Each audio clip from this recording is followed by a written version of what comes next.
Hello guys, how are you doing? Hope you're okay. We're going to be talking today about Arsenal 2, Fulham 2. I've just got home, 2 drop points for Arsenal. And when you're in a title race against Man City, 2 points can feel big. Big, big, big, big, big. And I was at the game. I went on social media afterwards and there was a lot of disappointment and quite a fair bit of anger as well. I think the reaction was, as if we've lost the game, and I get it because those are the stakes. We want to compete for a title against a team who go close to perfect. I have to say, while I was disappointed to not win, I didn't quite connect with some of that anger and emotion, and for reasons that will become clear. Today, I had an amazing experience because I decided that before I went back to work for The Athletic, before I started having to cover games from the press box, I really wanted to take my wife and my little son to a game. And I was able to do that today thanks to a friend who kindly allowed us to use some box tickets. So thank you so much to them, which meant, we could take the little lad. He's only 5 months old, so probably I'd venture maybe the youngest fan in that stadium today. But we just had a wonderful experience. It was a really special thing for me to be there with my wife, with my son. Got some pictures and some memories that will last a lifetime. Now, it wasn't quite perfect because I would have loved to tell him that, we'd won on his first game. He had quite a weird start to life as an Arsenal fan because we conceded a goal within a minute. More of that soon after. And it did look at one point like it might be perfect. The comeback narrative, this is a game that by any measure Arsenal should have won. And I think probably 8 times out of 10, Arsenal do win this game. And yet somehow they failed to win. And somehow they very nearly lost it with a chance for Adama Traore in injury time. Let's start with the starting 11. I don't think there's anywhere else to begin, really. So, over the last few weeks, I've sort of voiced my concerns about Gabriel's omission, and I've suggested I don't think it is purely tactical. And people have always said, no, it is. It's rotation. You need to stop worrying. It'll be back in before you know it. Well, he wasn't back in for Palace, and people said the same thing. And he wasn't back in today. It was Kivior at left back, Partey again as that kind of inverting right back. Trossard started as number 9. And it's correct, we do have to get used to rotation. But I think when Mikel Arteta looks back at today, I think he might reflect on some of his decisions and think differently about them. I mean, when a manager makes changes at half time, that usually tells you something's gone wrong. And I thought Eddie Nketiah, for example, came on and was brilliant.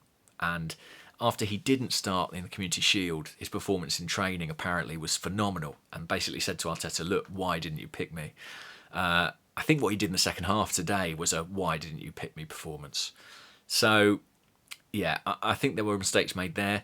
I don't get the Gabriel thing. The sort of argument for what's been going on at the back is, well, Zinchenko's not been starting. And by the way, if he was fit today, he needed to start. He made such a difference when he came on. We've got to, maybe they're just being careful because of his injury history. We've got to get this guy in the starting 11 as soon as possible. But the argument is that without Zinchenko, Arsenal don't really play a back 4 in possession. It's kind of a back 3 and then one of the fullbacks inverts into midfield. Normally it's Zinchenko, but with him out, the idea is let's have Partey to do it on the right-hand side. Okay, I get that. But even then, if you're saying that you've got Partey inverting on the right and 3 kind of centre-half-ish players, I think Gabriel is better suited. He should still be in that team for me.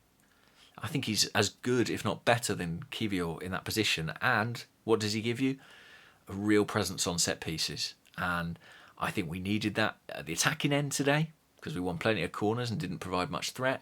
And I think we needed it defensively because we conceded an equaliser there. I'm not saying if he's on the pitch it doesn't happen. I just don't get it. I think it's too much change too early in the season. Too many things that worked so brilliantly last year have been changed.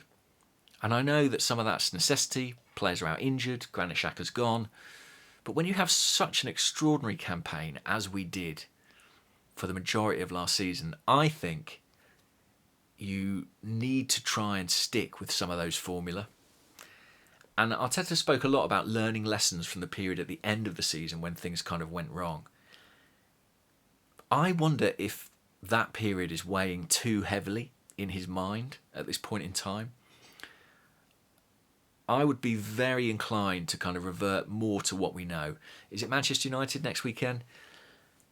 For me, you've got to have Gabriel alongside Saliba. You've got to have Zinchenko starting at left back. You've got to have Ben White at right back. Okay? That's where you start. You build from there. In midfield, you can go with Thomas Partey at number 6 if you like, Martin Odegaard ahead, and maybe Declan Rice ahead.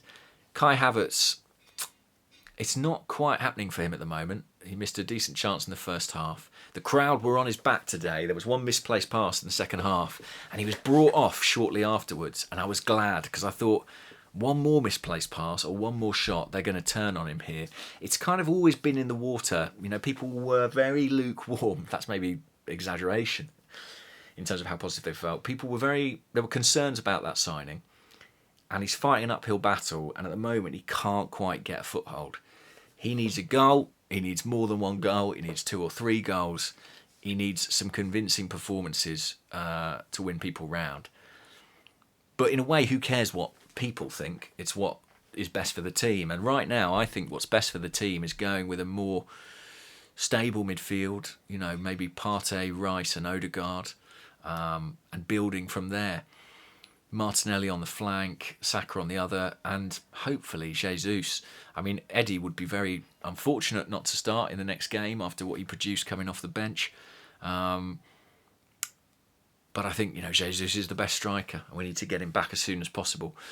We created, a good number of chances, or certainly a good number of opportunities in the final third to be clinical, and we weren't clinical enough. We've not been clinical enough yet.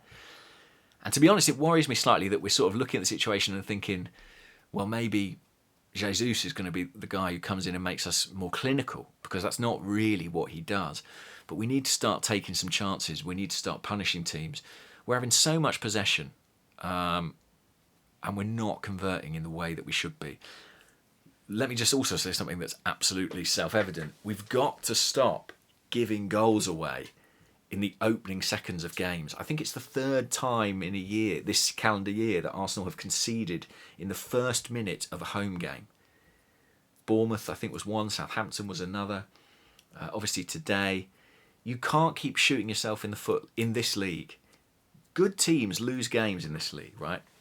You know, look at Brighton. Got battered at home today by West Ham.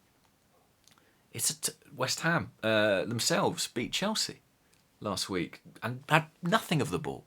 It is a game in a league decided by the finest of margins, and you can't afford to give yourself a handicap in the opening exchanges.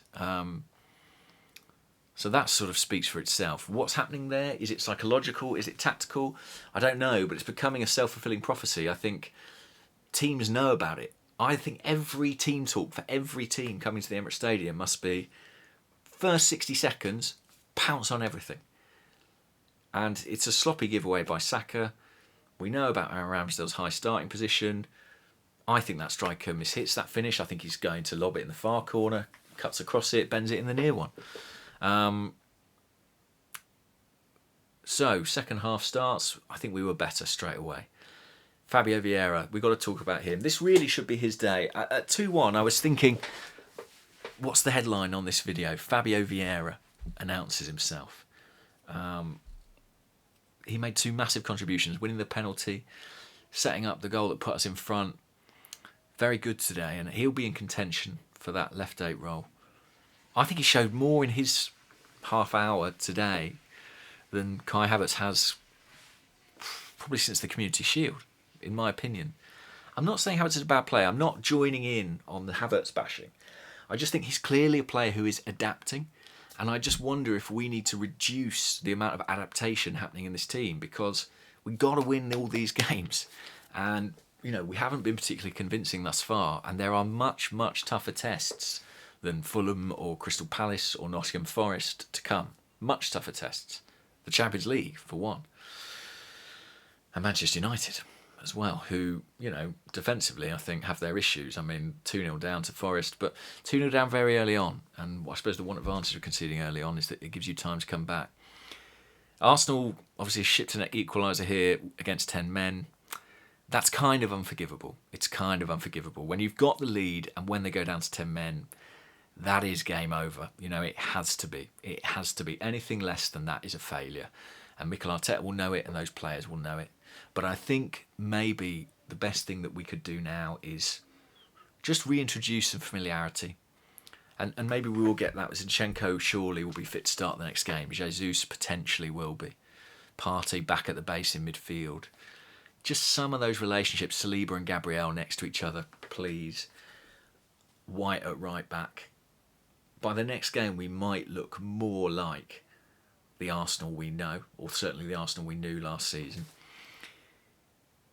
It does just worry me that sort of kind of the explanation for all this instability and uncertainty is, well, Zinchenko's not here, or hasn't been available. If one player throws you off course that much, that is a bit of a worry. I know he's important, but I think sometimes we forget quite how important he is. Yeah, and of course they nearly nicked it at the death. I mean, Adama Traore, what a player to bring on the counter-attack in the final 20 minutes of games. Picked him up on a free transfer. Very smart signing for my money from Fulham.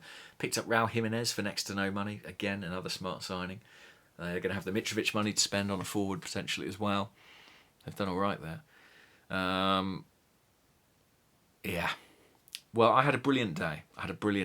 And I'll always remember it. I wish I could remember it for a win, and I'm sure you do too. I'm sure you care much more about the result and the performance than you do about my experience. I'm sorry for all you guys that it wasn't a win. Maybe that would have been in the post. Maybe. Get back to basics would be my advice to Arsenal. Stick to what you know. There are games coming up which can't be about too much experimentation. I know that some adaptation is going to happen, but maybe we don't try to bed Rice and Havertz into a three-man midfield at the same time. Maybe we mix things up at the back a bit, but maybe we keep the core central defensive partnership in place. That's just my thoughts. But looking around the kind of internet reaction, I think other people probably share some of those thoughts. I'll leave it there. I'll get this out to you guys. Speak to you all soon, and I'll catch you on the next one. Yeah.